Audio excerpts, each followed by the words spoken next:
దాదాపుగా అనుమతి లేనటువంటి 71 స్కూల్లో కేవలం ఆక్స్ఫర్డే 2 స్కూల్లో ఉన్నాయి. ఈరోజు ప్రిన్సిపల్ గారు మేము నిరసన తెలియజేస్తుంటే వచ్చి మీకు అనుమతి లేదు, మీరు ఎలా కంటిన్యూ చేస్తున్నారు, స్కూల్ జరుపుతా ఒక పక్కన కన్స్ట్రక్షన్ ఎలా జరుగుతుందని అడిగితే మా దగ్గర పర్మిషన్ ఉంది, కావాలంటే డివైఓ గారికి కనుక్కోండి అన్నారు.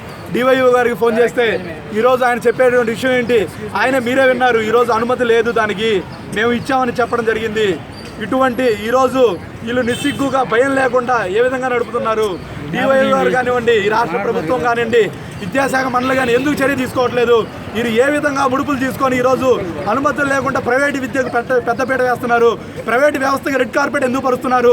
ఈ చేతగాని దద్దమ్మ ఈ రాష్ట్ర ప్రభుత్వం, ఈ మంత్రివర్గ గంటా కానివ్వండి, నారాయణ కానివ్వండి, దారాదత్తం చేయడం కోసం వాళ్ళ స్కూల్ ఫీజులు పెంచుకోవడానికి, వాళ్ళ అడ్మిషన్లు పెంచుకోవడానికి చేసే కార్యక్రమం తప్ప ఇంకోటి లేదని మేము భావిస్తున్నాం. రాబోయే రోజుల్లో ఏదైతే విజయవాడ నగరంలో అనుమతులు లేని స్కూళ్ళు ఉన్నాయో వాటన్నిటిని